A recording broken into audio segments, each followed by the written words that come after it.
grabs it and, obviously, rubs it. A genie appears. "Hello, lady. You've released me from my trap. Now I shall grant you 3 wishes. But there's a catch. Whatever I give you, your husband will get 3 times larger."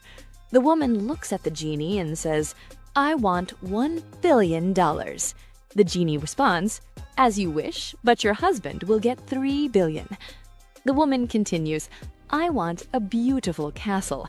The genie says, "As you wish, but your husband will get 3 beautiful castles, and they will be larger than yours." The woman then stops and thinks for a moment before claiming her 3rd and final wish, and says, "Now, give me 1 tiny, tiny, tiny little heart attack." A Russian man walks through the streets of Moscow.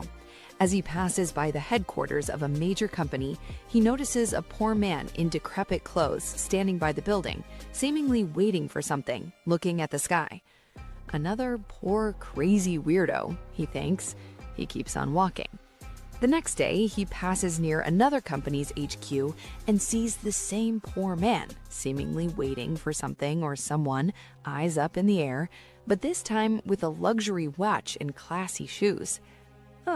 Strange. I thought he was homeless at first, he thinks, noticing the upgrade in clothes, but he keeps walking.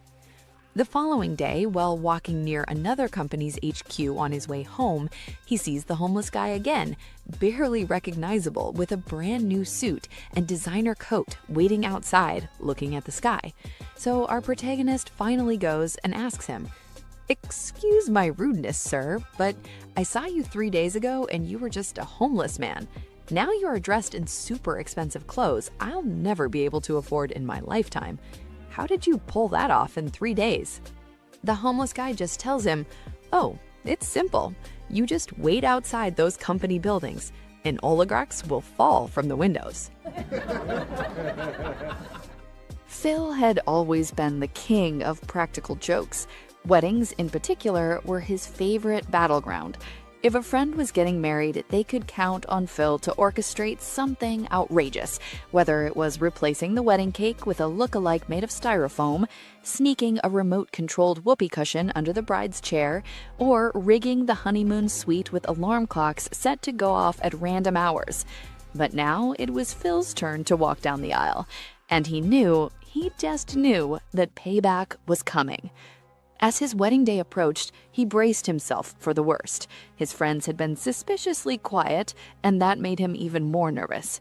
Yet, to his surprise, the ceremony went off without a hitch. No unexpected objections, no switched rings, no hidden whoopee cushions under the pews. At the reception, there were no streakers, no food dye in the champagne, and not even a single exploding party popper. Even when he and his new wife, Emily, left in their getaway car, he was stunned to find it in perfect working order. No missing tires, no Vaseline on the door handles, no tin cans dragging behind. By the time they arrived at their honeymoon suite, Phil was convinced he had somehow dodged the ultimate revenge.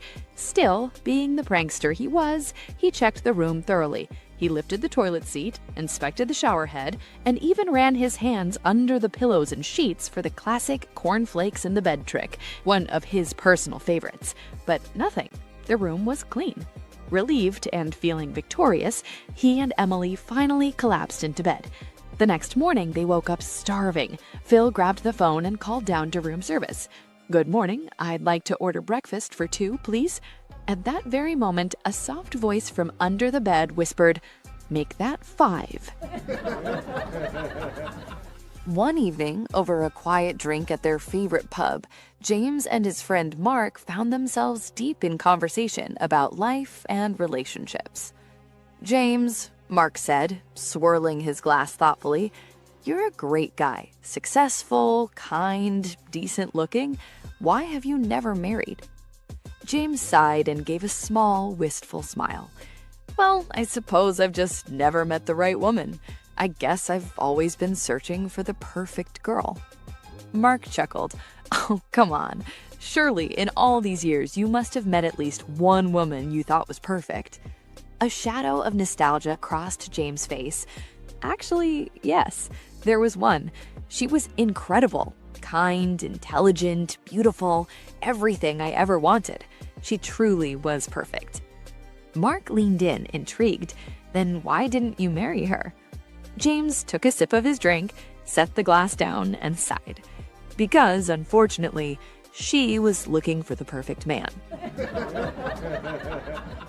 Last night, as we sat in the living room, my wife and I found ourselves in a deep conversation about life, mortality, and what it truly means to live. At one point, I turned to her and said, "Honey, promise me something. If I'm ever in a vegetative state, totally dependent on machines and liquids from a bottle, just pull the plug. I don't want to live like that." She looked at me with admiration, her eyes full of love and understanding. Then, without a word, she stood up and got to work. First, she unplugged the cable TV. Then, she shut down my computer, followed by disconnecting my phone and my Xbox. I watched in horror as she tossed my iPad onto the couch and removed the batteries from the remote. But she wasn't done. She walked over to the bar, grabbed my finest whiskey, rum, gin, and vodka, and poured them straight down the sink. Then she went to the fridge and threw out all my beer. I sat there speechless, my life flashing before my eyes. She turned back to me, dusted off her hands, and said with a sweet smile, "There you go, darling. You're free now." An elderly couple were celebrating their 50th wedding anniversary, so they decided to return to the little town where they first met. They sat in a small coffee shop in the town and were telling the waitress about their love for each other and how they met at this same spot. Sitting next to them was the local cop, and he smiled as the old couple spoke. After the waitress left the table, the old man said to his wife, "Remember the first time we made love? It was up in that field across the road when I put you against the fence. Why don't we do it again for old time's sake?" The wife giggled like crazy and said, "Sure, why not?" So off they went out the door and across to the field. The cop smiled to himself, thinking how romantic this was, and decided he better keep an eye on the couple so they didn't run into any harm. The old couple walked to the field, and as they approached the fence, they began to undress. The old man picked up his wife when they were naked and leaned her against the fence. The cop was watching from the bushes and was surprised at what he saw. With the vitality of youth, the wife bounced up and down excitedly, while the husband thrashed around like a wild man, and then they both fell to the ground in exhaustion. Eventually, they stood up, shook themselves, and got dressed. As they walked back towards the road, the cop stepped from his hiding spot and said, "That is the most wonderful lovemaking I have ever seen. You must have been a wild couple when you were young." "Not really," said the old man. "When we were young, that fence wasn't electric." Murphy showed up at Mass one Sunday, and the priest almost fell down when he saw him. He'd never been to church in his life. After Mass, the priest caught up with him and said, "Murphy, I am so glad you decided to come to Mass. What made you come?" Murphy said, "I gotta be honest with you, Father. A while back, I misplaced me hat, and I really love that hat. I know that McGlynn had a hat just like mine, and I knew he came to church every Sunday. I also knew that he had to take off his hat during Mass and figured he would leave it in the back of the church. So I was going to leave after communion and steal McGlynn's hat." The priest said, "Well, Murphy, I noticed that you didn't steal McGlynn's hat. What changed your mind?" Murphy replied, "Well, after I heard your sermon on the 10 Commandments, I decided that I didn't need to steal McGlynn's hat after all." With a tear in his eye, the priest gave Murphy a big smile and said, "After I talked about 'thou shalt not steal,' you decided you would rather do without your hat than burn in hell?" Murphy slowly shook his head. "No, Father. After you talked about 'thou shalt not commit adultery,' I remembered where I left my hat." A woman seated while flying in economy and holding her baby in her arms was startled when the man sitting behind her bent forward to say, "Ma'am, that is one ugly baby you have there." The woman, wide-eyed and open-mouthed, was so shocked she could barely retort, "Well, I never." The man continued, I'm just being honest with you, ma'am. I mean, I've seen some ugly babies in my time, but yours is a real showstopper." Quite overwhelmed, the woman called a flight attendant over. "The man behind me just hurled the most hideous insult at me, and I demand to be moved to a different seat," she said. The attendant gave her a consoling look of sympathy. "I'm so sorry, but as you know, our flight is fully booked, and until we find someone willing to switch seats, I'm afraid I won't be able to reseat you. We do apologize, however, and if you like, in the meantime, we'd be happy to offer you anything from our in-flight menu free of charge." "Fine," the woman said with an air of resignation, "but I've never been so insulted in all my life. What a horrible man!" "Well, I just said the truth," could be faintly heard from the seat behind. Hearing that, the attendant resolved to make the woman feel better as soon as possible, telling her, "Any item of food or any alcoholic or non-alcoholic beverage, whatever you choose, it's on us," she said. "And if you like, I'll also bring a banana for your comfort monkey." A Nobel Award-winning physicist who was afraid of flying was on a speaking tour of the nation's top colleges. He traveled by limousine to each destination to give his speech. After 24 engagements, the physicist and the limousine driver were having dinner before the next speech. The limousine driver commented that he'd heard the speech enough times, and that even though he didn't understand it, he felt as if he could deliver it word for word. So, the physicist agreed to trade places and let him give the speech, and the physicist would sit in the back and wear the limousine driver's uniform. After giving the speech flawlessly, the limousine driver opened the floor for questions from the students. Typically, there were none. However, at this particular university, there was a rather egotistical student who thought he was smart enough to compete mentally with the Nobel physicist. The question took 5 minutes to get out and would require a rather lengthy explanation and some complex calculus to answer. Without batting an eye, the limousine driver responded to the young student by saying, "The answer to that question is so easy, I'll let my limousine driver, seated in the back, respond." A Glasgow lawyer went duck hunting in rural Aberdeenshire. He shot and dropped a bird, but it fell into a farmer's field on the other side of a fence. As the lawyer climbed over the fence, an elderly farmer drove up on his tractor and asked him what he was doing.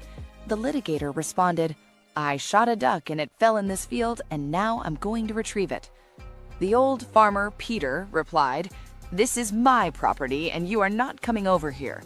The indignant lawyer said, "I am one of the best trial lawyers in Scotland, and if you don't let me get that duck, I'll sue you and take everything you own." The old farmer smiled and said, "Apparently, you don't know how we settle disputes in mint law. We settle small disagreements like this with the 3-kick rule." The lawyer asked, "What is the 3-kick rule?" The farmer replied, "Well, because the dispute occurs on my land, I get to go first. I kick you 3 times, and then you kick me 3 times, and so on, back and forth, until someone gives up." The lawyer quickly thought about the proposed contest and decided that he could easily take the old codger. He agreed to abide by the local custom. The old farmer slowly climbed down from the tractor and walked up to the attorney. His first kick planted the toe of his heavy steel-toed work boot into the lawyer's groin and dropped him to his knees. His second kick to the midriff sent the lawyer's last meal gushing from his mouth. The lawyer was on all fours when the farmer's third kick to his rear end sent him face first into a fresh cow pie. Summoning every bit of his will and remaining strength, the lawyer very slowly managed to get to his feet. Wiping his face with the arm of his jacket, he said, "Okay, now it's my turn." The old farmer smiled and said, "Nah, I give up. You can have the duck." A man is sitting alone at a bar, just staring at his drink. He stays like that for half an hour, deep in thought. Suddenly, a loud, troublemaking truck driver steps up next to him, grabs the drink, and drinks it all down in one gulp. The man, visibly upset, begins to cry. The truck driver, feeling guilty, says, "Hey, come on, man, I was just joking. I'll buy you another drink. I can't stand seeing a man cry." The man shakes his head, still in distress. "No, it's not that," he says. "Today has been the worst day of my life. First, I woke up late for work. My boss was furious and fired me. Then, when I left the building, I found out my car was stolen. The police said they couldn't do anything, so I took a cab home, but when I got out, I realized I left my wallet and credit cards in the cab. The driver just drove off without a word. And then, when I finally get home, I walk in and find my wife in bed with the gardener. I'm so devastated, I leave and come straight here." The truck driver, shocked, says, "Man, I'm really sorry, but it sounds like you've had the worst day ever. So why are you crying over your drink?" The man looks at him and says, "Because just when I was thinking about ending it all, you came along and drank my poison." A young man becomes a successful businessman very early on in life. Being a faithful member of the church, he has always paid his tithe for years and years. He later falls upon hard times, and so he talks to his banker. His banker lets him know that things are worse than the man had realized. He couldn't even afford the church's tithe. Upon these hard times, he fell away from the church. For years, he accumulated debt trying to keep up appearances and become successful again. One day, the pastor of the man's old church approaches him and asks why he hasn't been coming to church and paying his tithe. The man confides in his old pastor and confesses that he's come by a bit of bad luck and so fell away from the church. The pastor says, "Of course you've fallen onto tough times. You've fallen away from the church. Start coming back to the church and paying your tithe, and you'll be back in God's good graces in no time." Do you really think that will help? I'm in pretty deep here. Well, I suppose if you really want to, you could pay the tithe for the time you were gone from the church. The full 10% of everything you accumulated should belong to the church. So the man and the pastor meet with the man's banker and calculate everything he's accumulated over his years out of the church, and they both sign. The pastor opens the envelope and exclaims, "Wow, $60,000! It's more than the church could have hoped for." The banker says, "Yes, up until now, us too. Now, how will you be paying?" A midget with a lisp decided to buy a horse, went out to a farm and asked the farmer if he had a horse for sale. "I sure do. Come around back and I'll show her to you."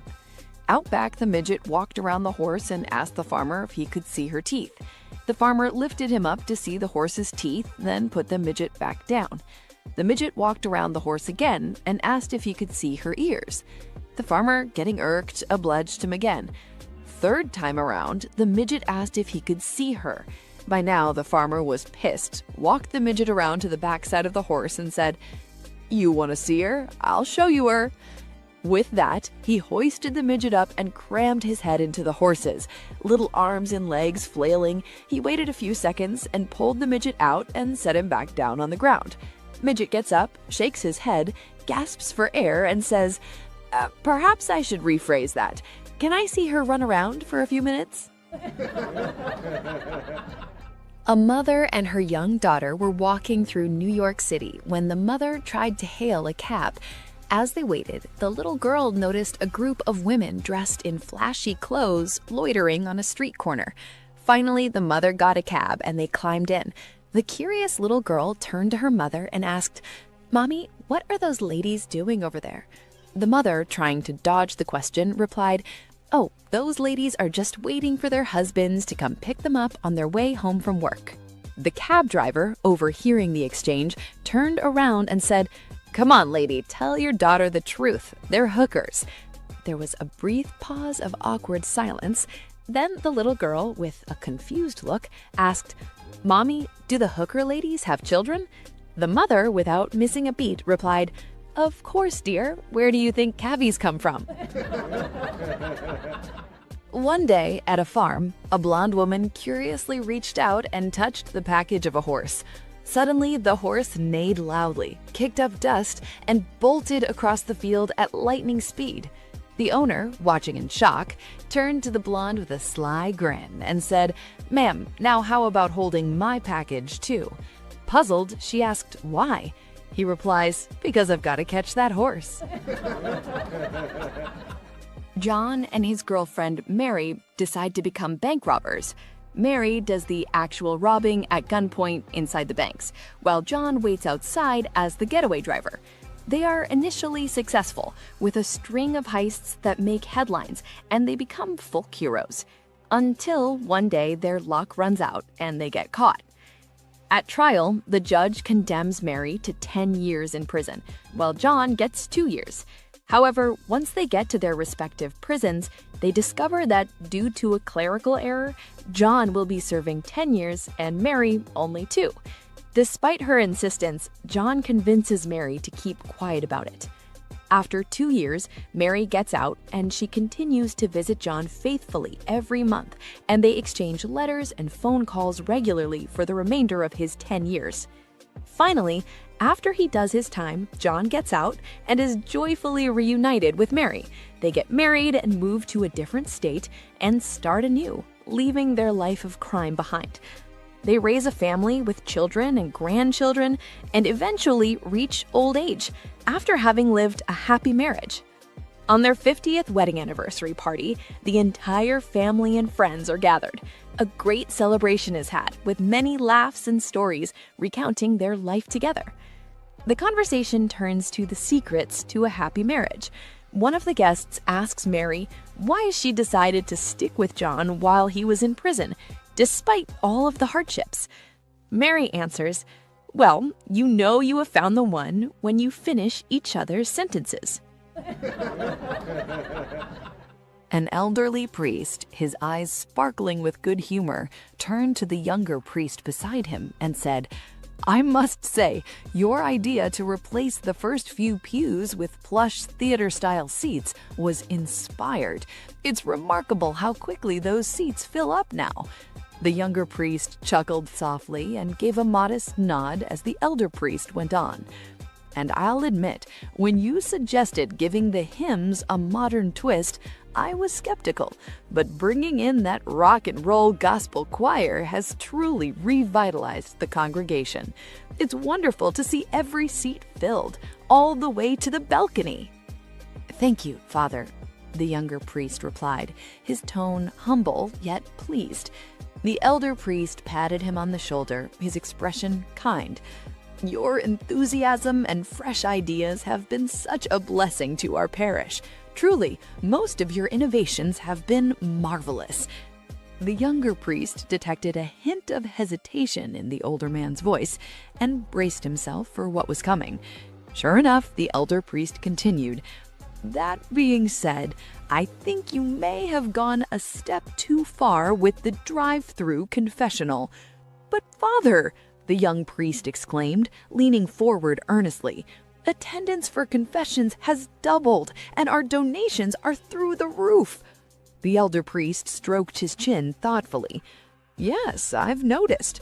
Your efforts haven't gone unappreciated, believe me, but the flashing neon sign on the roof that says, 'Confess and drive away,' well, let's just say it's a bit much."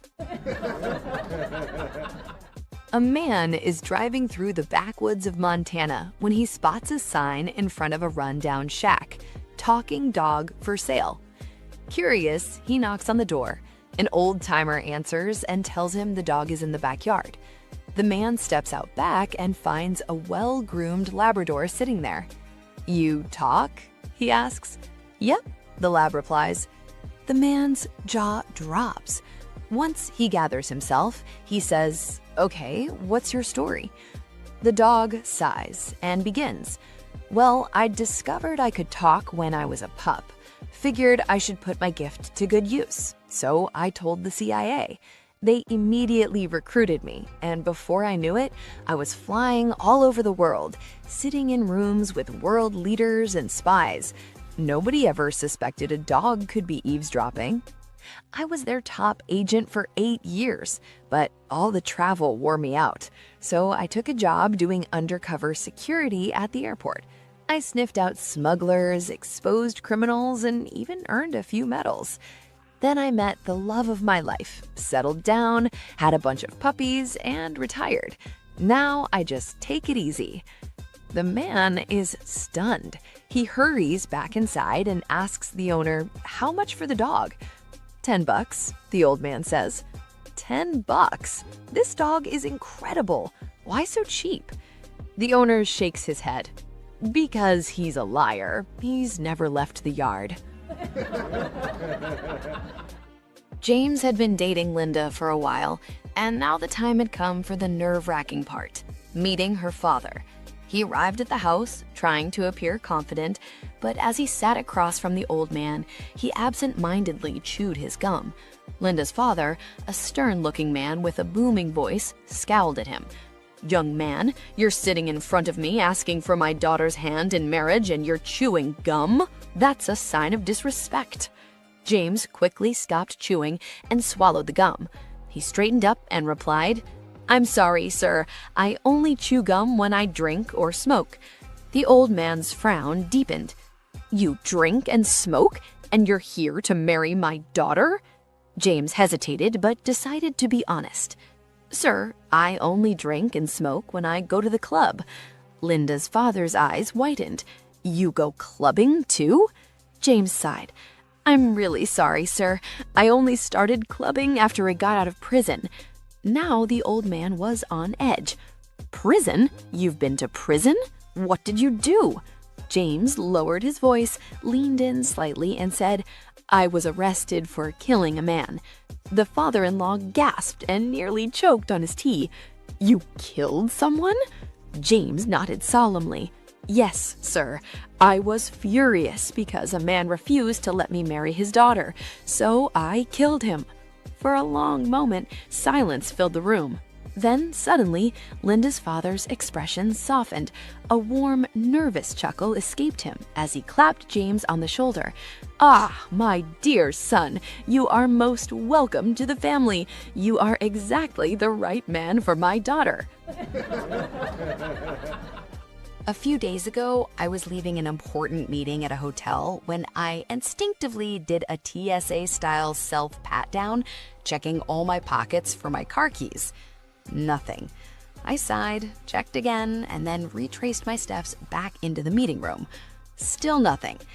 That's when a cold realization struck me. I must have left them in the car. Panic set in. I rushed outside toward the parking lot, my heart pounding. My wife had warned me 1,000 times about my habit of leaving the keys in the ignition. "It's the best way not to lose them," I always argued.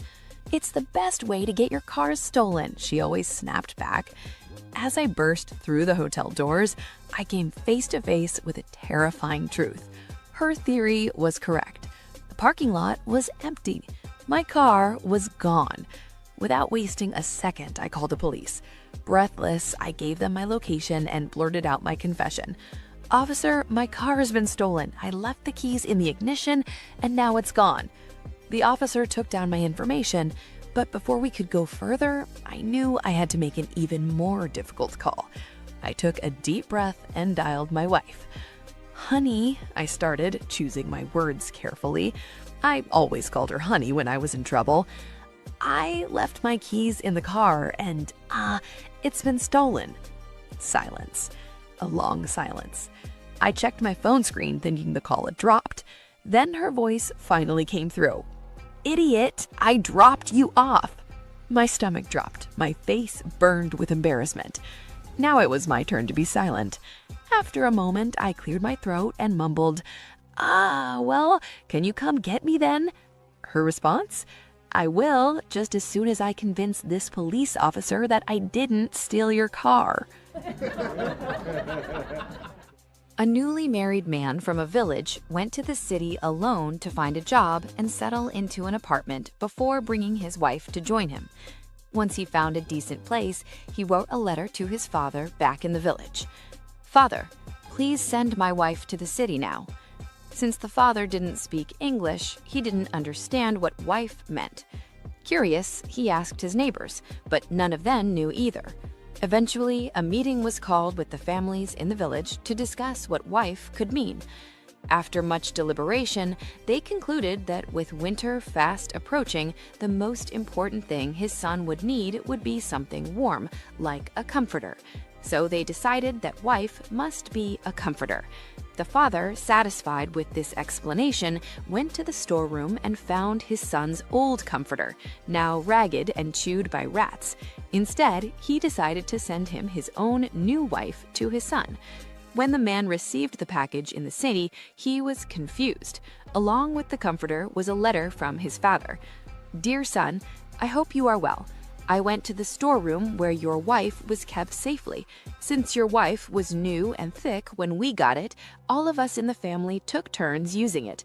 Your younger brother and I especially liked it. In fact, the neighbors and their guests used it too, and it provided them with much warmth. Unfortunately, after all that use, your wife isn't in good shape anymore. There are many holes in it.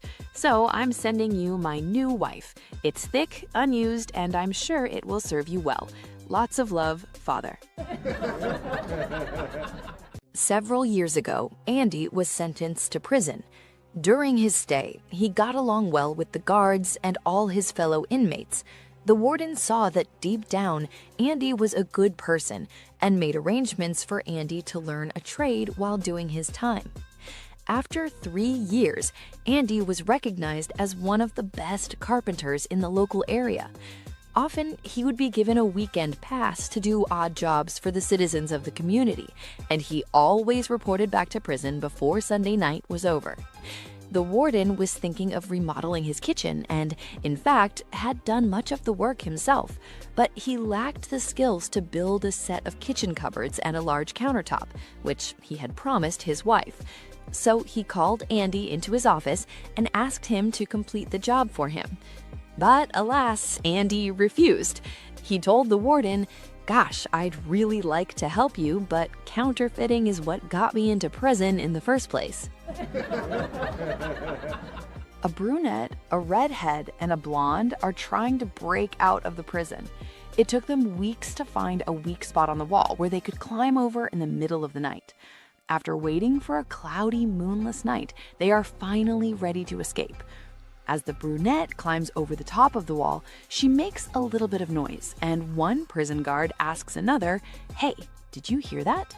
The brunette quickly goes squeak, and the second prison guard says, "Oh, it is only a mouse. Don't worry about it." As the redhead climbs over the top of the wall, she also makes a little bit of noise, and the prison guard says to another, "There is that noise on the fence again. We should check it out."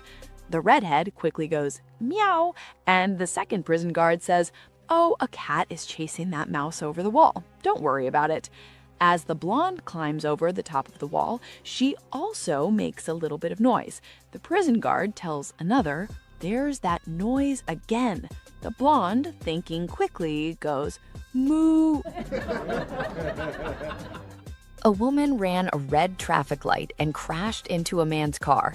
Both of their cars are demolished, but amazingly, neither of them was hurt. After they crawled out of their cars, the woman said, "Wow, just look at our cars. There's nothing left, but fortunately, we are unhurt. This must be a sign from God that we should meet and be friends and live together in peace for the rest of our days." The man replied, "I agree with you completely. This must be a sign from God." The woman continued, "And look at this. Here's another miracle. My car is completely demolished, but my bottle of 75-year-old scotch didn't break. Surely God meant for us to drink this vintage delicacy and celebrate our good fortune." Then she handed the bottle to the man. The man nods his head in agreement, opens it, drank half the bottle, and then hands it back to the woman. The woman took the bottle, immediately put the cap back on, and handed it back to the man. The man asks, "Aren't you having any?" She replies, "Nah, I think I'll just wait for the police." A man was driving along the road when suddenly a Ferrari whizzed past him, and the driver inside yelled, "Ever driven a Ferrari, mate?" This angered the man, and he accelerated to catch up to the Ferrari and give the driver a piece of his mind. However, as he was about to reach the Ferrari, it accelerated and the man just managed to catch the driver yell, "Ever driven a Ferrari, mate?" before the Ferrari left him in the dust. Recognizing that he was not able to match the Ferrari's speed, the man calmed down and resumed driving at normal speed. A few miles ahead, however, the man noticed the Ferrari upturned in a ditch. Curious about what might have happened, the man stopped his car and went to check out the crash scene. Inside the upturned Ferrari, a weak and shaky voice came out. "Ever driven a Ferrari, mate? Know where the brake is?" A blonde, a redhead, and a brunette go on a road trip. In the middle of the night, their car breaks down next to a farm with an old barn. They decide that instead of knocking on the door and waking people up in the middle of the night, they're going to spend the night in the barn. In the morning, the girls wake up to the sound of the old farmer whistling and opening the door to the barn. Since they don't want to get caught, the girls see some old sacks and hide in them. The farmer walks in and says, "I don't remember these sacks being full." He walks up to the first sack where the brunette is hiding. "I wonder what's in here." The brunette goes, "Meow." "Nah, that's just an old farm cat," the farmer says, and he goes off to the second sack where the redhead is hiding. "Well, what's in this sack?" The redhead goes, "Woof, woof."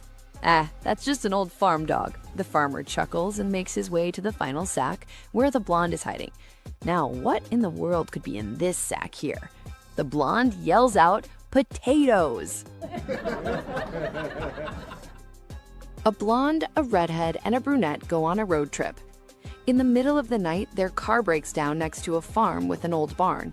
They decide that instead of knocking on the door and waking people up in the middle of the night, they're going to spend the night in the barn. In the morning, the girls wake up to the sound of the old farmer whistling and opening the door to the barn. Since they don't want to get caught, the girls see some old sacks and hide in them. The farmer walks in and says, "I don't remember these sacks being full." He walks up to the first sack where the brunette is hiding. "I wonder what's in here." The brunette goes, "Meow." "Nah, that's just an old farm cat," the farmer says, and he goes off to the second sack where the redhead is hiding. "Well, what's in this sack?" The redhead goes, "Woof, woof." "Ah, that's just an old farm dog." The farmer chuckles and makes his way to the final sack where the blonde is hiding. Now, what in the world could be in this sack here? The blonde yells out, "Potatoes!" The flight wasn't carrying enough meals for all passengers. Airborne less than 30 minutes on an outbound evening flight, the A-lead flight attendant for the cabin crew nervously made the following painful announcement. "Ladies and gentlemen, I'm so very sorry, but it appears that there has been a terrible last-minute error by our airport catering service. I don't know how this has happened, but we have 103 passengers on board and unfortunately only 40 dinner meals. I truly apologize for this mistake and inconvenience." When the passenger muttering had died down, she continued, "Anyone who is kind enough to give up their meal so that someone else can eat will receive free unlimited drinks for the duration of our flight." Her next announcement came 90 minutes later. "If anyone would like to change their minds, we still have 40 dinners available." As a butcher is shooing away a dog from his shop, he sees a $25 bill and a note in his mouth that reads, "10 pork chops, please." Amazed, he takes the money, puts a bag of 10 pork chops in the dog's mouth, and quickly closes the shop. He follows the dog and watches him wait for a green light, look both ways, and trot across the road to a bus stop. The dog checks the bus schedule and sits on the bench when a bus arrives, then boards the bus. The butcher follows, dumbstruck. After a while, the dog stands on his back legs to pull the yellow stop cable. The butcher follows him off the bus. The dog runs up to a house and drops his bag on the step. He goes back down the path, takes a big run, and throws himself whap against the door. He does this again and again. No answer. So he jumps on a wall, walks around the garden, beats his head against a window, jumps off, and waits at the front door. A big guy opens it and starts cursing and shouting at the dog. The butcher runs up and screams at the guy, "What the hell are you doing? This dog is a genius." The owner responds, "Genius, my ass. It's the second time this week he's forgotten his keys." A blind pilot walks into a plane waving his walking stick. The passengers all look at each other in disbelief. The flight attendant gets on the PA and says, "Ladies and gentlemen, as you can see, the captain is legally blind, but rest assured he's one of the best pilots in the world, with over 6,000 successful flights." Next, the co-pilot makes his way to the plane, and he is also blind and uses his walking stick to make it to the cabin. The flight attendant gets on the PA and says, "Ladies and gentlemen, as you can see, the co-pilot is also blind, but rest assured he is the second best pilot in the world, with over 5,000 successful flights." At this point, the plane begins to take off from the runway. As it gains speed, the passengers grow tenser. The plane keeps accelerating more and more, and as it approaches the end of the runway, it still hasn't left the ground. The plane is approaching the end of the runway at high speed, and the passengers scream, "Oh my God, we're all going to die!" Suddenly, the plane takes off and begins its ascent. The pilot turns to the co-pilot and says, "The day they stop screaming, we're screwed." A police officer is sitting in his cruiser watching for speeding cars. He sees a car puttering along at 10 kilometers an hour and thinks this car is almost as dangerous as a speeder and pulls them over. As he walks up to the car, the little lady driving rolls down the window and asks, "Is there something wrong, officer?" "Well," says the cop, "why are you driving so slowly?" "I'm going the limit, ma'am," says the little old lady, very confused. "The sign back there says 10. "You're mistaken, ma'am. That sign was to tell you that this is Route 10, and the limit here is 60. "Oh my," says the woman, very embarrassed. "I am so sorry. I will pay closer attention to the signs." At this point, the police officer notices the other passengers in the car. 3 more elderly women, all very pale and wide-eyed, clutching the armrests with white-knuckled hands. "Ma'am," he asks, "are your passengers all right? They look quite shaken." "Oh, they'll be fine, dear," says the elderly woman. "We just turned off of Route 250. A 4-engine passenger jet experiences engine trouble, and the pilot comes on the intercom saying, "Passengers, we apologize, but we have experienced an engine burnout. The plane can still fly on the remaining 3 engines, but will be delayed in our arrival by 2 hours. A few minutes later, the airplane shakes and passengers see smoke coming out of another engine. Again, the intercom crackles to life. "This is your captain speaking. Apologies, but due to a second engine burnout, will be delayed by another 2 hours." The passengers are agitated. Suddenly, the 3rd engine catches fire. Again, the pilot comes on the intercom and says, "I know you're all scared, but this is a very advanced aircraft, and it can safely fly on only a single engine, but we will be delayed by yet another 2 hours. A man in business class raises his voice and shouts, "This is ridiculous. If 1 more engine goes, we'll be stuck up here all day." There were 3 guys in an airplane. One guy dropped a rock, another dropped a brick, and the last dropped a grenade. When they got back on the ground, they were walking down the street and they saw a woman crying. Being the gentlemen they are, they went up to ask her why she was crying. She said, "A rock fell from the sky, landed on my cat, and now my cat is dead." The men said they were very sorry to hear that and walked away. The next house they came across a little further down the road, there was another woman crying. Being the gentlemen they are, they walk up to her and ask her why she was crying. She said, "A brick fell from the sky, landed on my dog, and now my dog is dead." The men said they were very sorry to hear that and walked away. The next house they came across a little further down the road, there was a man laughing his head off. Wondering what was so funny, they went up to ask him. After they asked him, he replied, "I bent over to get the newspaper this morning, I farted, and my whole house blew up." A policeman, an archer, and a soldier are on an airplane losing altitude. The pilot yells to these passengers, "We're carrying too much weight, drop whatever you got." The policeman drops his pistol, the archer drops his bow and arrow, and the soldier drops a grenade out of the hatch door. The plane still crashes, and all 3 passengers wake up in different locations. In search for help, they each start making their way through the woods they are now lost in. The policeman stumbles upon a little girl crying over the body of an adult man. He asks the girl, "What happened here?" To which the little girl replies, "I was walking with my daddy and a gun fell out of the sky and hit his head." The archer comes across someone crying over a body as well, a young boy. The archer says, "Oh my gosh, what happened?"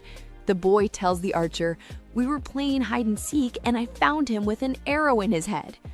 The soldier pushes through the brush and finds a young boy laughing hysterically, standing in front of a cabin with a giant hole in the wall. The soldier asks the little boy, "Whoa, what did I miss?" The little boy says between laughing fits, "You wouldn't believe the fart I just ripped." These 2 dudes are lost in a stolen airplane. One said he was a pilot, but who knows? Anyway, they need to land this hot airplane somewhere before they get low on gas. They're freaking out when all of a sudden they see a runway. The guy on the controls says, "There's the runway, bro." Other guy is like, "Oh man, I don't know, that runway looks really short, dude." The guy flying is like, "No, bro, that is definitely a runway. Let's do this." The other guy still isn't sure. "It's too short, bro," he cries. "Tears. We're gonna crash." "Bro, we got this. I'm gonna land this plane on this runway just like this, brosif. We'll be fine." The plane hits the runway and the dude jams the brakes, and miraculously they stop just before they run into the trees. "Wow," says the pilot, "that is the shortest runway I have ever seen." Then he looks side to side. "But it sure is wide."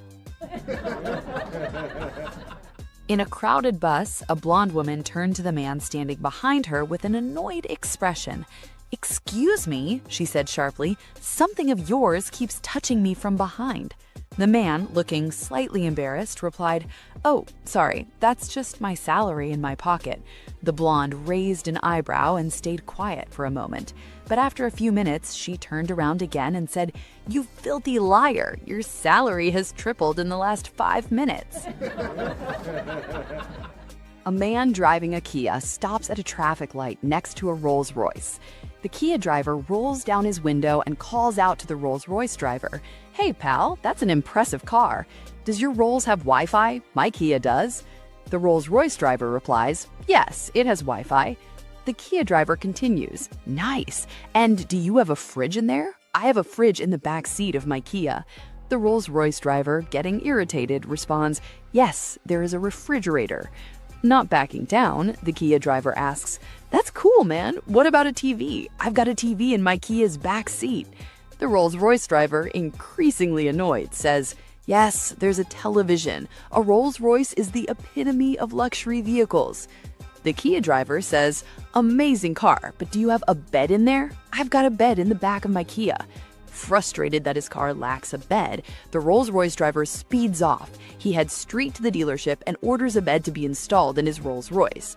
The following morning, he picks up his car and the bed looks fantastic, complete with silk sheets and elegant brass accents. It's undoubtedly a bed suited for a Rolls-Royce. The Rolls-Royce driver spends the entire day searching for the Kia. Finally, late that night, he spots the Kia parked with fogged-up windows. He gets out of his Rolls-Royce and knocks on the Kia's window. At first, there's no response, but then the owner pokes his head out, dripping wet. "I now have a bed in the back of my Rolls-Royce," the Rolls-Royce driver declares, smugly. The Kia driver replies, "Did you really drag me out of the shower just to tell me that?" A man walks out to the street and catches a taxi just going by. He gets into the taxi and the cabbie says, "Perfect timing. You're just like Frank." Who? Frank Feldman. He's a guy who did everything right all the time. There are always a few clouds over everybody. Not Frank Feldman. He was a terrific athlete. He could have won the Grand Slam at tennis. He could golf with the pros. He sang like an opera baritone and danced like a Broadway star. And you should have heard him play the piano. He was an amazing guy. Sounds like he was really something special. There's more. He had a memory like a computer. He remembered everybody's birthday. He knew all about wine, which foods to order, and which fork to eat them with. He could fix anything. Not like me. I change a fuse and the whole street blacks out. But Frank Feldman could do everything right every single time. Wow, what a guy. He always knew the quickest way to go in traffic and avoid traffic jams. Not like me, I always seem to get stuck in them. But Frank, he never made a mistake, and he really knew how to treat a woman and make her feel good. He would never answer her back, even if she was in the wrong, and his clothing was always immaculate, with his shoes highly polished too. He was the perfect man. He never made a mistake. No one could ever measure up to Frank Feldman. How did you meet him? I never actually met Frank. He died, and I married his wife. This farmer has about 500 hens, but no rooster, and he wants chicks. So he goes down the road to the next farmer and asks if he has a rooster that he would sell. The other farmer says, "Yep, I've got this great rooster named Kenny. He'll service every chicken you got, no problem." Well, Kenny the rooster costs $3,000, a lot of money, but the farmer decides he'd be worth it, so he buys Kenny. The farmer takes Kenny home and sets him down in the barnyard. But first, he gave the rooster a pep talk. "I want you to pace yourself. You've got a lot of chickens to service here, and you cost me a lot of money. Consequently, I'll need you to do a good job. So take your time and have some fun," the farmer said with a chuckle. Kenny seems to understand, so the farmer points toward the henhouse and Kenny takes off like a shot. Wham! Kenny nails every hen in the henhouse 3 or 4 times, and the farmer is really shocked. After that, the farmer hears a commotion in the duck pen, and sure enough, Kenny is in there. Later, the farmer sees Kenny after a flock of geese down by the lake. Once again, wham! He gets all the geese. By sunset, he sees Kenny out in the fields chasing quail and pheasants. The farmer is distraught and worried that his expensive rooster won't even last 24 hours. Sure enough, the farmer goes to bed and wakes up the next morning to find Kenny on his back, out in the middle of the yard, mouth open, tongue hanging out, and both feet sticking straight up in the air. Buzzards are circling overhead. The farmer, saddened by the loss of such a colorful and expensive animal, shakes his head and says, "Oh, Kenny, I told you to pace yourself. I tried to get you to slow down. Now look what you've done to yourself." Kenny opens one eye, nods towards the buzzards circling in the sky, and says, "Shh, they're getting closer." 3 guys were talking in the local bar. The manager was so sure that its bouncer was the strongest man around that it offered a standing $1,000 bet that no one could beat him. The challenge was that the landlord would squeeze a lemon until all the juice ran out into a beer glass, then hand the lemon to the customer. Anyone who could squeeze even one more drop out of the lemon would win the money. Over the years, many people had tried this. Truck drivers, weightlifters, karate masters, and all had failed. Then one day, this geeky little fellow with heavy black-rimmed glasses came into the bar and asked if he could try the challenge. After the laughter had subsided, the landlord said that it was only fair that the man be given a chance at the bet, so he picked up a lemon and started squeezing. Once he was done, he handed the remains to the little man, who promptly squeezed out 4 more drops of juice onto the bar. Everyone looked on in amazement as the landlord handed over the prize and asked, "What do you do for a living that has given you such strength? Are you a lumberjack, a weightlifter, or what?" "No," the man replied, "I work for the IRS." 2 guys left the bar after a long night of drinking, jumped in the car, and started it up. After a couple of minutes, an old man appeared in the passenger window and tapped lightly. The passenger screamed, "Look at the window! There's an old ghost's face there!" The driver sped up, but the old man's face stayed in the window. The passenger rolled his window down part way and, scared out of his wits, said, "What do you want?" The old man softly replied, "Ya got any tobacco?" The passenger handed the old man a cigarette and yelled, "Step on it," to the driver, rolling up the window in terror. A few minutes later, they calmed down and started laughing again. The driver said, "I don't know what happened, but don't worry, we're doing 80 now." All of a sudden, there was a light tapping on the window and the old man reappeared. "There he is again," the passenger yelled. He rolled down the window and shakily said, "Yes? Do you have a light?" the old man quietly asked. The passenger threw a lighter out the window, saying, "Step on it." They were flooring it and going about 100 miles an hour, trying to forget what they had just seen and heard, when all of a sudden there came some more tapping. Oh my God, he's back. The passenger rolled down the window and screamed in stark terror, "What now?" The old man gently replied, "You want some help getting out of the mud?" Two sisters, one blonde and one brunette, inherit the family ranch. Unfortunately, after just a few years, they're in financial trouble. In order to keep the bank from repossessing the ranch, they need to purchase a bull so that they can breed their own stock. The brunette balances their checkbook, then takes their last $600 out west to another ranch where a man has a prize bull for sale. Upon leaving, she tells her sister, "When I get there, if I decide to buy the bull, I'll contact you to drive out after me and haul it home." The brunette arrives at the man's ranch, inspects the bull, and decides she does want to buy it. The man tells her that he can sell it for $599, no less. After paying him, she drives to the nearest town to send her sister a telegram to tell her the news. She walks into the telegraph office and says, "I want to send a telegram to my sister telling her that I've bought a bull for our ranch. I need her to hitch the trailer to our pickup truck and drive out here so we can haul it home." The telegraph operator explains that he'll be glad to help her, then adds, "It's just 99 cents a word." Well, with only $1 left after paying for the bill, the brunette realizes that she'll only be able to send her sister one word. After thinking for a few minutes, she nods and says, "I want you to send her the word comfortable." The telegraph operator shakes his head. How is she ever going to know that you want her to hitch the trailer to your pickup truck and drive out here to haul that bull back to your ranch if you send her the word comfortable?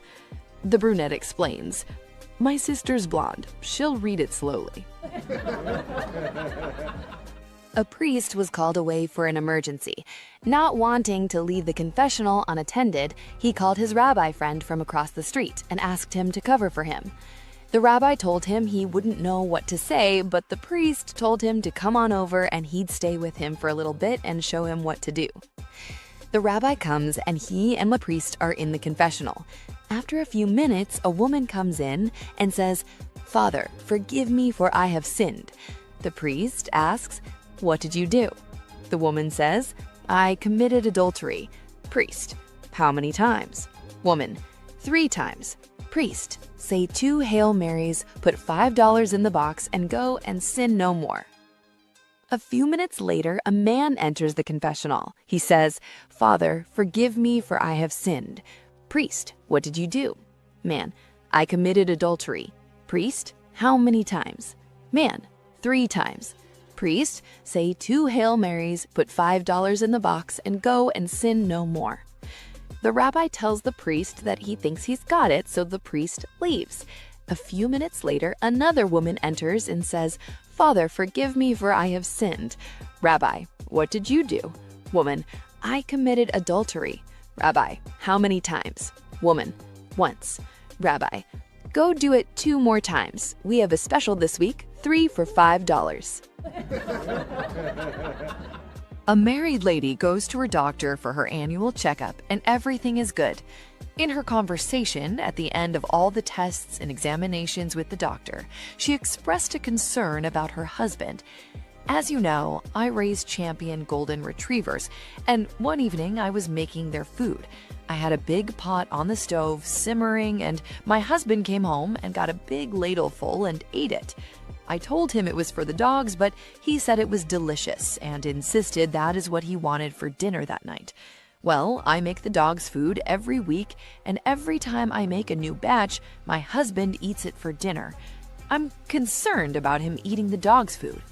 The doctor proceeded to ask her what was in the dog's food and how it was prepared. After she describes in detail the ingredients and the preparation, the doctor finally says, "I don't think there is anything that can hurt him. I wouldn't encourage him to eat it, but it sounds safe enough to eat." A year goes by, and the woman goes back to the doctor for her annual checkup. As was standard procedure, the doctor sits down with the woman and discusses the test results.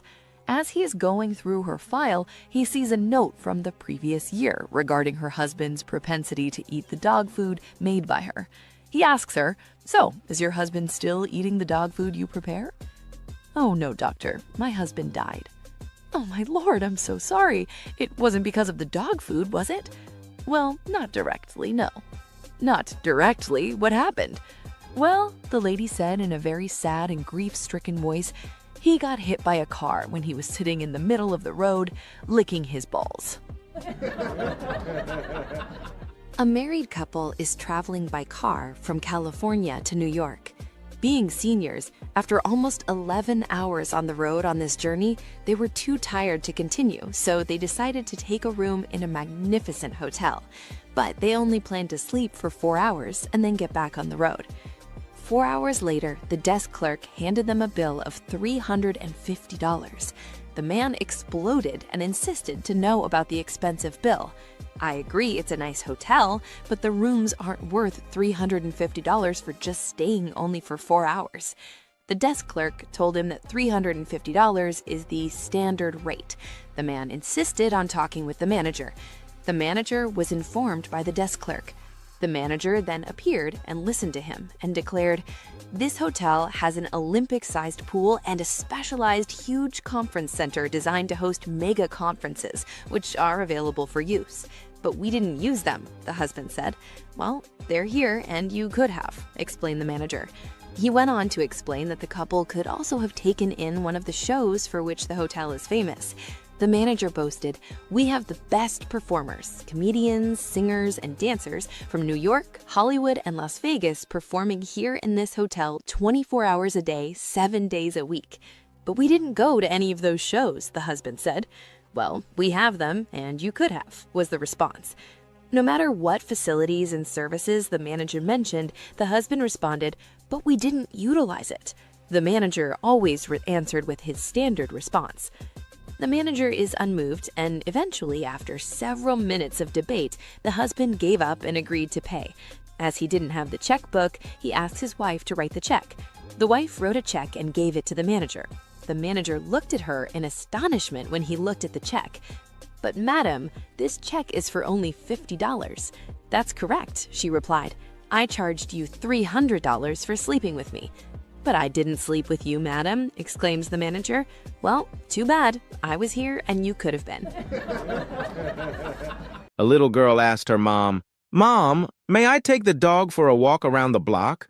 Mom replies, "No, because she is in heat." "What's that mean?" asked the child. "Go ask your father. I think he's in the garage." The little girl goes to the garage and says, "Dad, may I take Belle for a walk around the block? I asked Mom, but she said the dog was in heat and to come to you." Dad said, "Bring Belle over here." Being old school, he took a rag, soaked it with a little gasoline, and dabbed the dog's backside with it to disguise the scent, and said, "Okay, you can go now, but keep Belle on the leash and only go one time round the block." The little girl left and returned a few minutes later with no dog on the leash. Surprised, Dad asked, "Where's Belle? You're gonna love this." The little girl said, "She ran out of gas about halfway down the block, so another dog is pushing her home." Upon arriving home, a husband was met at the door by his sobbing wife. Tearfully, she explained, "It's the pharmacist. He insulted me terribly this morning on the phone." Immediately, the husband drove downtown to confront the pharmacist and demand an apology. Before he could say more than a few words, the druggist told him, "Now, just a minute. Please listen to my side of it. This morning, the alarm failed to go off, so I was late getting up. I went without breakfast and hurried out to the car just to realize that I locked the house with both house and car keys inside. I had to break a window to get my keys. Then, driving a little too fast, I got a speeding ticket. Later, about 3 blocks from the store, I had a flat tire. When I got to the store, there was a bunch of people waiting for me to open up. I opened and started waiting on these people, and all the time the darn phone was ringing off the hook. He continued. Then I had to break a roll of nickels against the cash register drawer to make change, and they spilled all over the floor. I got down on my hands and knees to pick up the nickels. The phone was still ringing. When I came up, I cracked my head on the open cash drawer, which made me stagger back against a showcase with a bunch of perfume bottles on it. All of them hit the floor and broke. Meanwhile, the phone is still ringing with no let-up, and I finally get to answer it. It was your wife. She wanted to know how to use a rectal thermometer. And honest mister, all I did was tell her. An elderly couple had just crawled into bed when the old man let out a loud fart and proudly declared, 7 points. His wife, puzzled, rolled over and asked, "What are you talking about?" Grinning, he replied, "It's fart football." Not one to be left out of the fun, his wife waited a few minutes, then let out her own impressive fart and confidently announced, "Touchdown, tie game." After a brief pause, the old man fired off another one and boasted, "Aha, 14-7, I'm back in the lead." Determined to stay in the game, the wife followed up with another loud one and grinned, "Touchdown, tie game again." Then, with a small squeaker, she added, "Field goal, I'm winning 17-14. Now, feeling the pressure, the old man couldn't bear the thought of losing. Determined to make a comeback, he pushed with everything he had, but went a little too far. To his utter shock, he accidentally pooped in the bed. His wife, eyes wide, asked, "What just happened?" Sighing in defeat, the old man muttered, "Halftime. Guess it's time to switch sides." The professor presented a large cage containing a male rat, which was positioned in the middle of the enclosure. Next, the professor placed a piece of cake on one side of the cage and a female rat on the other side. The male rat immediately ran toward the cake and began eating it. The professor then removed the cake and replaced it with a piece of bread. Once again, the male rat ran straight to the bread. This experiment continued, with the professor switching the food items after each trial. In every instance, the male rat focused solely on the food, never showing any interest in the female rat. The professor concluded, "This experiment demonstrates that food is the greatest source of strength and attraction." At this point, a student from the back of the room raised his hand and said, "Professor, why don't you try changing the female rat? This one might just be his wife." A man wakes up hungover with no memory of coming home. He realizes he's fully clothed in bed. He sees one of the lamps on a bedside table is broken, and he smells like he was sick on himself. He sits up and sees muddy tracks leading to his bed. The man groans and holds his head, knowing he's going to be in big trouble with his wife. She then enters the bedroom with a glass of water and some aspirin. "Here, sweetie, you probably need this," she says, handing it to him. "Sounds like you had a fun night. When you feel like it, I have your favorite breakfast in the kitchen. You can lie back down and I'll bring it to you in bed. I had my mom pick up the kids so you can have some peace and quiet, and after you clean up and feel better, I was thinking we could fool around and I'll do that thing for you that you like." The man is baffled that she's being so nice to him. Suspicious, he asks what happened last night. "Around 2 a.m., I was woken up by you trying to unlock the door. I let you in, and you staggered right past me and collapsed in the bed after knocking over the lamp," she says. "I was mad, but I figured I should try to undress you. Then you yelled at me. I'm so sorry, honey. What did I say? Get your hands off of me, lady. I'm married." 3 bulls heard the farmer was bringing another bull onto the farm. First bull, "I've been here 5 years. I'm not giving this new bull any of my 100 cows. Second bull, "I've been here 3 years and have earned my right to 50 cows. I'm keeping all of my cows.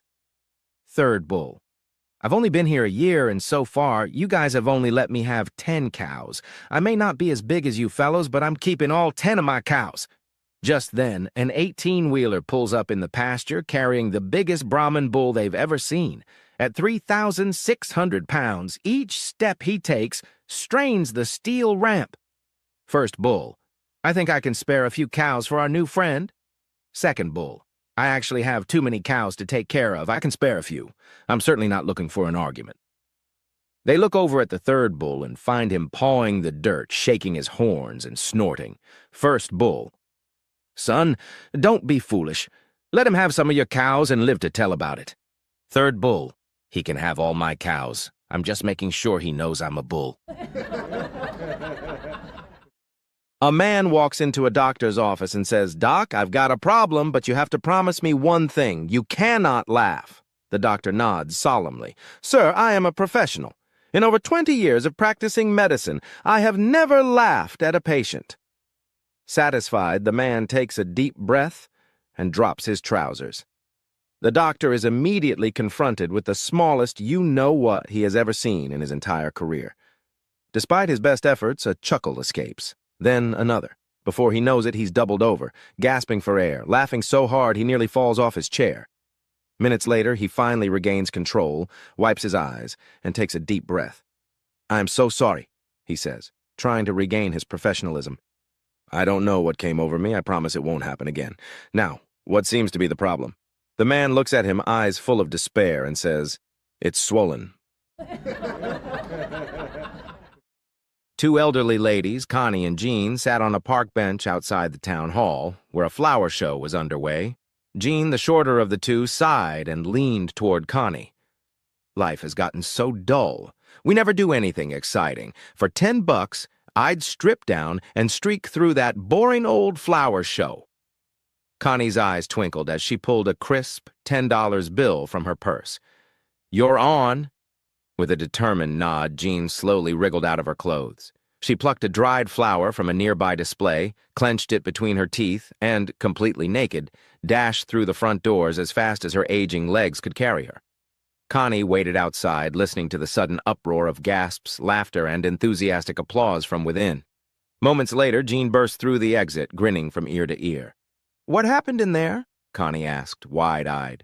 Jean held up a check and laughed. "Turns out I won first prize, best dried arrangement, and $1,000 to boot."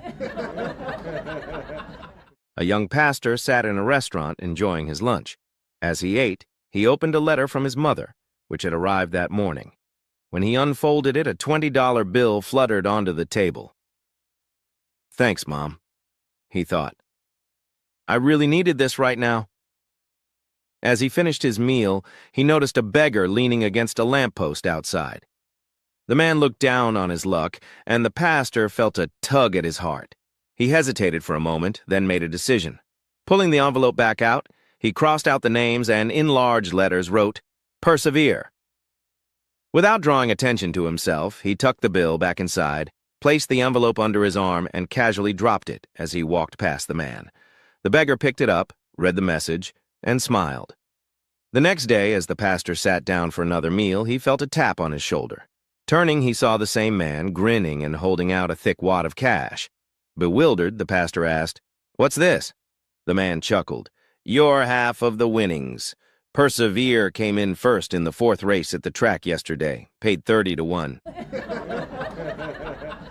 One morning, a husband sat on the couch, peacefully sipping his coffee, when his wife stormed in holding a screwdriver, a wrench, and a confused expression.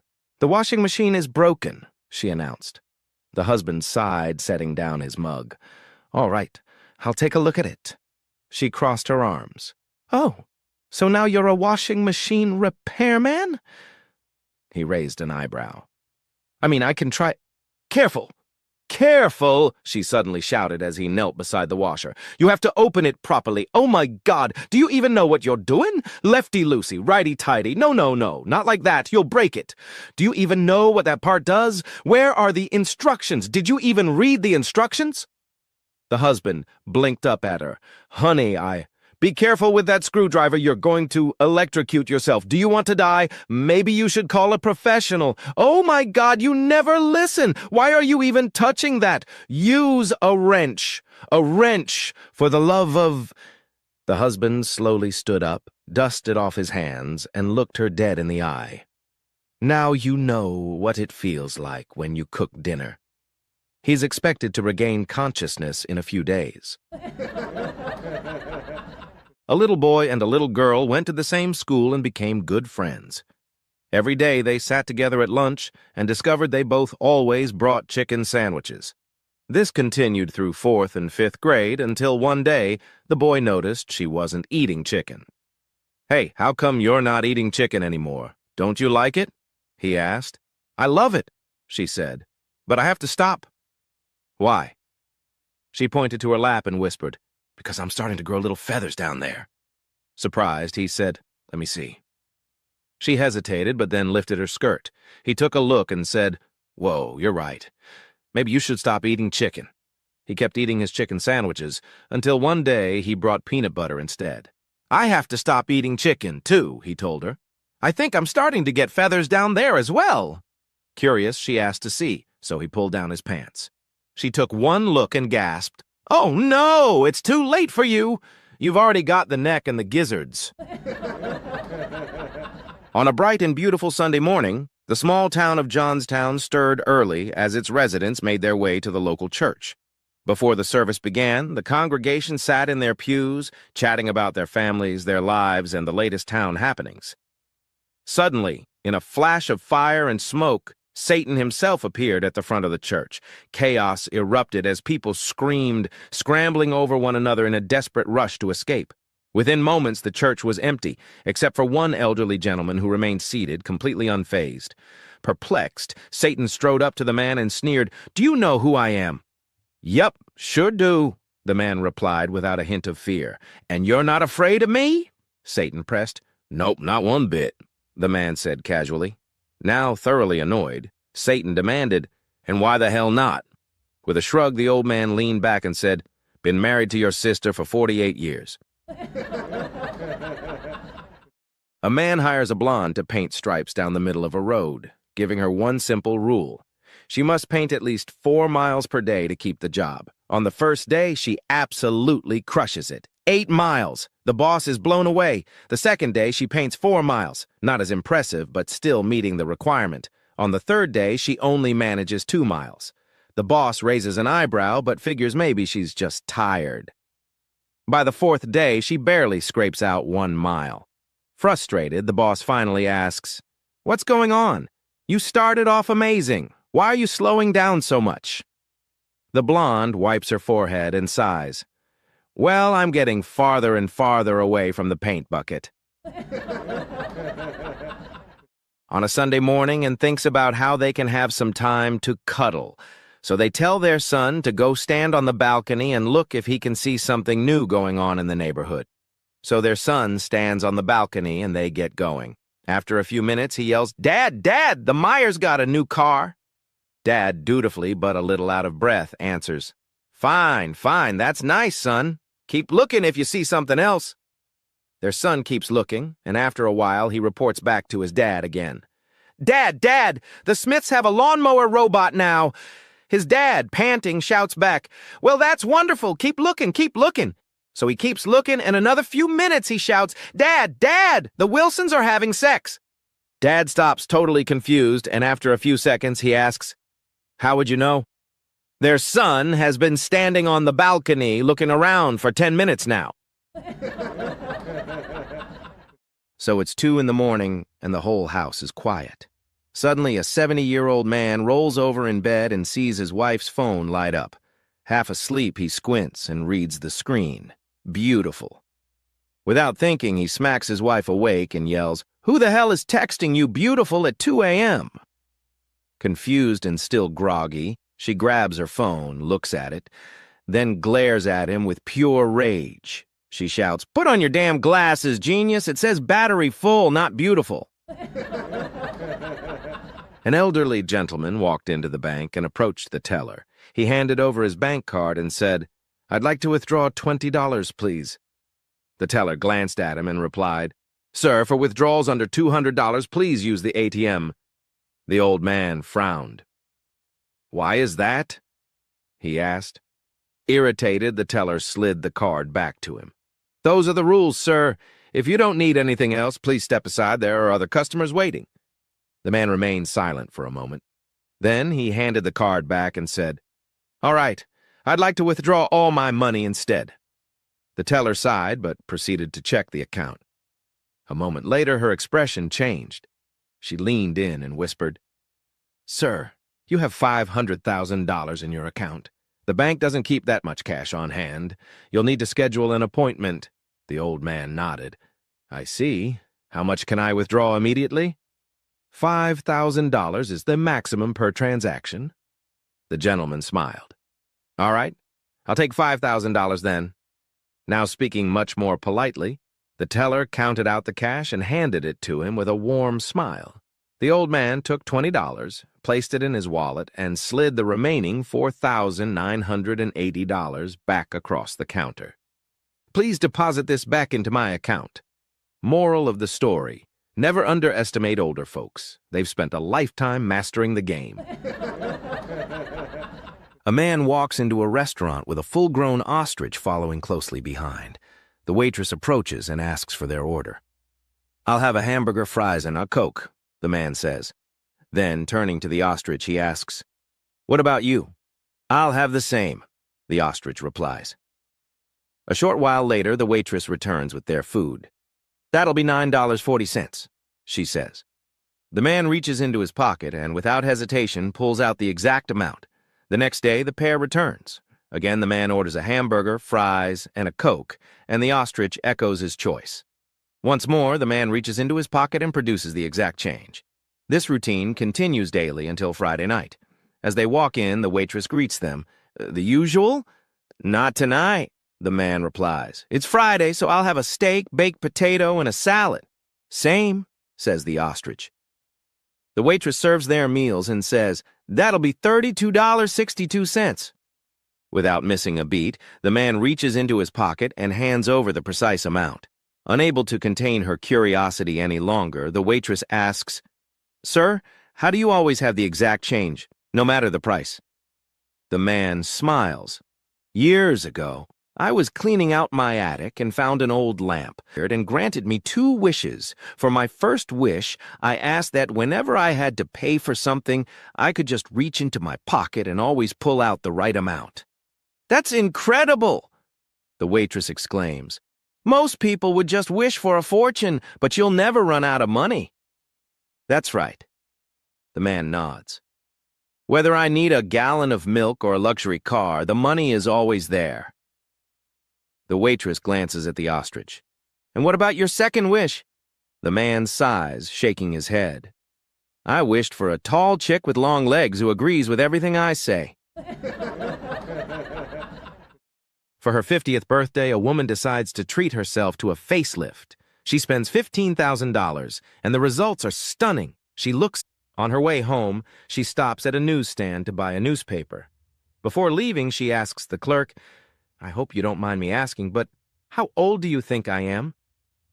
The clerk studies her for a moment and says, "I'd say about 32. Beaming, she replies, "Nope, I'm exactly 50.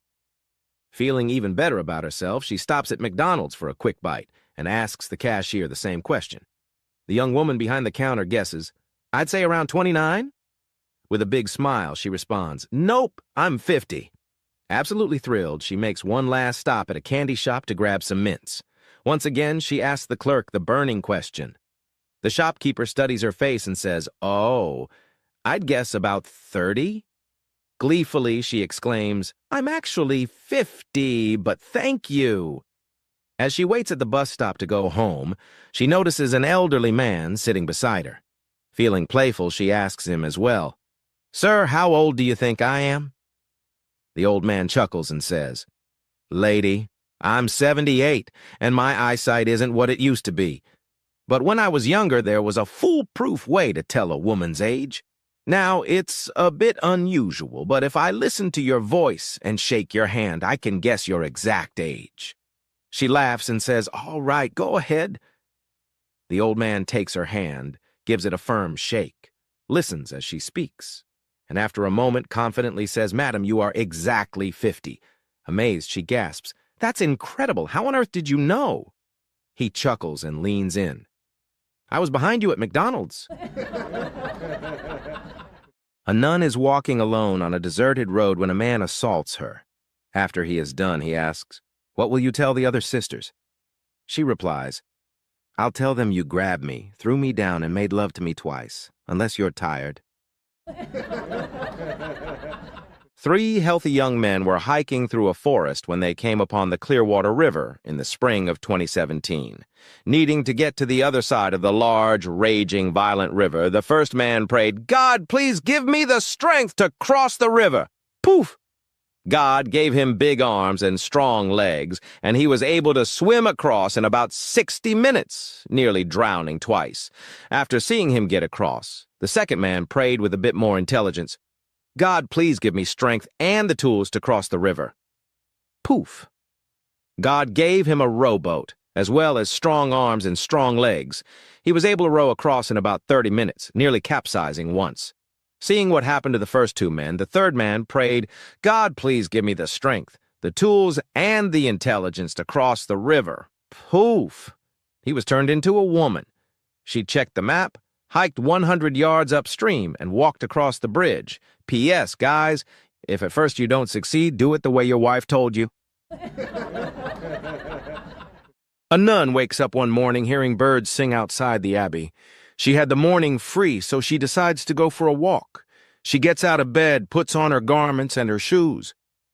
As she's walking down the hallway to the convent kitchen, another nun looks at her, smiles, and says, "Someone got up on the wrong side of the bed this morning."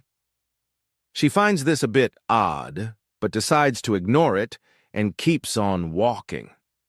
A few moments later, she runs into another nun who says, "Someone got up on the wrong side of the bed this morning." She gets angry. By the end of the hallway, and after 5 more encounters, the nun is furious. She marches straight to the head sister's office and throws the door open. The head nun goes to speak, but is shouted down by the angry nun.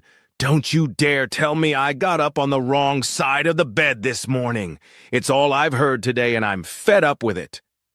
The head nun, stunned, says calmly, "I was going to say nothing of the sort. I was merely going to ask, why are you wearing the bishop's slippers?" A first-grade teacher, Miss Brooks, was having trouble with one of her students. The teacher asked, "Harry, what's your problem?" Harry answered, "I'm too smart for the first grade. My sister is in the 3rd grade, and I'm smarter than she is. I think I should be in the 3rd grade, too." Miss Brooks had had enough. She took Harry to the principal's office. While Harry waited in the outer office, the teacher explained to the principal what the situation was. The principal told Miss Brooks he would give the boy a test. If he failed to answer any of his questions, he was to go back to the 1st grade and behave. She agreed. Harry was brought in, and the conditions were explained to him, and he agreed to take the test. Principal: "What is 3x3? Harry: "A 9, Principal. "What is 6x6? Harry: "is 36. And so it went with every question the principal thought a 3rd grader should know. The principal looks at Miss Brooks and tells her, "I think Harry can go to the 3rd grade." Miss Brooks says to the principal, "Let me ask him some questions." The principal and Harry both agreed. Miss Brooks asks, "What does a cow have 4 of that I have only 2 of?" Harry, after a moment, "Legs." Miss Brooks: "What is in your pants that you have but I do not have?" The principal wondered why she would ask such a question. Harry replied, "Pockets." Miss Brooks: "What does a dog do that a man steps into?" Harry: "Pants." The principal sat forward with his mouth hanging open. Miss Brooks: "What goes in hard and pink, then comes out soft and sticky?" The principal's eyes opened really wide, and before he could stop the answer, Harry replied, "Bubble gum." Miss Brooks: "What does a man do standing up, a woman does sitting down, and a dog does on 3 legs?" Harry: "Shake hands." The principal was trembling. Miss Brooks: "What word starts with an F and ends in K that means a lot of heat and excitement?" Harry: "Fire truck." The principal breathed a sigh of relief and told the teacher, "Put Harry in the 5th grade. I got the last 7 questions wrong." A blonde lady motorist was about 2 hours from San Diego when she was flagged down by a man whose truck had broken down. The man walked up to the car and asked, "Are you going to San Diego?" "Sure," answered the blonde. "Do you need a lift?" "Not for me. I'll be spending the next 3 hours fixing my truck." My problem is I've got 2 chimpanzees in the back that have to be taken to the San Diego Zoo. They're a bit stressed already, so I don't want to keep them on the road all day. Could you possibly take them to the San Diego Zoo for me? I'll give you $200 for your trouble. I'd be happy to, said the blonde. So the 2 chimpanzees were ushered into the back seat of the blonde's car and carefully strapped into their seatbelts, and off they went. 5 hours later, the truck driver was driving through the heart of San Diego when suddenly he was horrified. There was the blonde walking down the street holding hands with the 2 chimps, much to the amusement of a big crowd. With a screech of brakes, he pulled off the road and ran over to the blonde. "What are you doing here?" he demanded. "I gave you $200 to take these chimpanzees to the zoo." "Yes, I know you did," said the blonde. "But we had money left over, so now we're going to SeaWorld." A man in Phoenix calls his son in New York the day before Thanksgiving and says, "I hate to ruin your day, but I have to tell you that your mother and I are divorcing. 45 years of misery is enough." "Pop, what are you talking about?" the son screams. "We can't stand the sight of each other any longer," the father says. "We're sick of each other, and I'm sick of talking about this. So you call your sister in Chicago and tell her?" Frantic, the son calls his sister, who explodes on the phone. "Like heck, they're getting divorced!" she shouts. "I'll take care of this." She calls Phoenix immediately and screams at her father. "You are not getting divorced. Don't do a single thing until I get there. I'm calling my brother back and we'll both be there tomorrow. Until then, don't do a thing. Do you hear me?" And hangs up. The old man hangs up the phone and turns to his wife. "Okay," he says. "They're coming for Thanksgiving and paying their own way." A bunch of guys are in the changing room of a golf club. A mobile phone on a bench rings, and a man engages the hands-free speaker function and begins to talk. Everyone else in the room stops to listen. Man: "Hello." Woman: "Darling, it's me. Are you at the club?" Man: "Yes."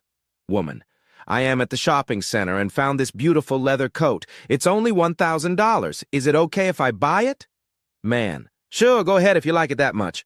Woman: "I also stopped by the Mercedes dealership and saw the new 2013 models. I saw one I really liked." Man: "How much?" Woman: "Only $95,000. Man: "Okay, but for that price, I want it with all the options."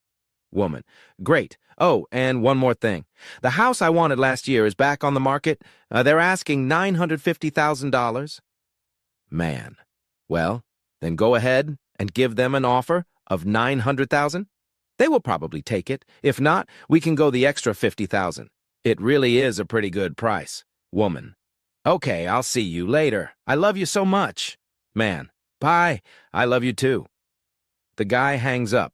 The other men in the changing room are staring at him in astonishment, mouths agape. He smiles and asks, "Anyone know who this phone belongs to?"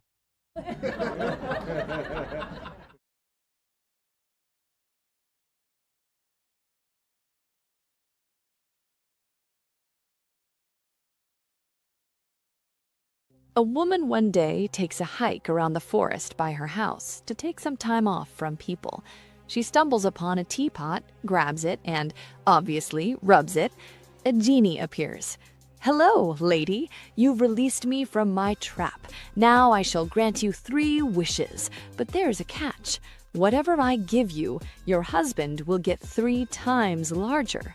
The woman looks at the genie and says, "I want $1 billion. The genie responds, "As you wish, but your husband will get 3 billion.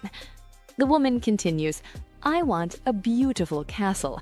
The genie says, "As you wish, but your husband will get 3 beautiful castles, and they will be larger than yours." The woman then stops and thinks for a moment before claiming her 3rd and final wish, and says, "Now, give me 1 tiny, tiny, tiny little heart attack." A Russian man walks through the streets of Moscow. As he passes by the headquarters of a major company, he notices a poor man in decrepit clothes standing by the building, seemingly waiting for something, looking at the sky. Another poor, crazy weirdo, he thinks. He keeps on walking. The next day, he passes near another company's HQ and sees the same poor man, seemingly waiting for something or someone, eyes up in the air, but this time with a luxury watch and classy shoes. Huh, strange. I thought he was homeless at first, he thinks, noticing the upgrade in clothes, but he keeps walking. The following day, while walking near another company's HQ on his way home, he sees the homeless guy again, barely recognizable, with a brand new suit and designer coat, waiting outside, looking at the sky. So our protagonist finally goes and asks him, "Excuse my rudeness, sir, but I saw you 3 days ago and you were just a homeless man. Now you are dressed in super expensive clothes I'll never be able to afford in my lifetime. How did you pull that off in 3 days?" The homeless guy just tells him, "Oh, it's simple. You just wait outside those company buildings, and oligarchs will fall from the windows." Phil had always been the king of practical jokes. Weddings, in particular, were his favorite battleground. If a friend was getting married, they could count on Phil to orchestrate something outrageous, whether it was replacing the wedding cake with a look-alike made of styrofoam, sneaking a remote-controlled whoopee cushion under the bride's chair, or rigging the honeymoon suite with alarm clocks set to go off at random hours. But now it was Phil's turn to walk down the aisle, and he just knew that payback was coming. As his wedding day approached, he braced himself for the worst. His friends had been suspiciously quiet, and that made him even more nervous. Yet, to his surprise, the ceremony went off without a hitch. No unexpected objections, no switched rings, no hidden whoopee cushions under the pews. At the reception, there were no streakers, no food dye in the champagne, and not even a single exploding party popper. Even when he and his new wife, Emily, left in their getaway car, he was stunned to find it in perfect working order. No missing tires, no Vaseline on the door handles, no tin cans dragging behind. By the time they arrived at their honeymoon suite, Phil was convinced he had somehow dodged the ultimate revenge. Still, being the prankster he was, he checked the room thoroughly. He lifted the toilet seat, inspected the shower head, and even ran his hands under the pillows and sheets for the classic cornflakes in the bed trick, one of his personal favorites. But nothing. The room was clean. Relieved and feeling victorious, he and Emily finally collapsed into bed. The next morning, they woke up starving. Phil grabbed the phone and called down to room service. "Good morning. I'd like to order breakfast for 2, please." At that very moment, a soft voice from under the bed whispered, "Make that 5." One evening, over a quiet drink at their favorite pub, James and his friend Mark found themselves deep in conversation about life and relationships. "James," Mark said, swirling his glass thoughtfully, "you're a great guy. Successful, kind, decent looking. Why have you never married?" James sighed and gave a small, wistful smile. "Well, I suppose I've just never met the right woman. I guess I've always been searching for the perfect girl." Mark chuckled. "Oh, come on. Surely, in all these years, you must have met at least one woman you thought was perfect." A shadow of nostalgia crossed James' face. Actually, yes, there was one. She was incredible. Kind, intelligent, beautiful, everything I ever wanted. She truly was perfect. Mark leaned in, intrigued. "Then why didn't you marry her?" James took a sip of his drink, set the glass down, and sighed. Because, unfortunately, she was looking for the perfect man. Last night, as we sat in the living room, my wife and I found ourselves in a deep conversation about life, mortality, and what it truly means to live. At one point, I turned to her and said, "Honey, promise me something. If I'm ever in a vegetative state, totally dependent on machines and liquids from a bottle, just pull the plug. I don't want to live like that." She looked at me with admiration, her eyes full of love and understanding. Then, without a word, she stood up and got to work. First, she unplugged the cable TV. Then, she shut down my computer, followed by disconnecting my phone and my Xbox. I watched in horror as she tossed my iPad onto the couch and removed the batteries from the remote.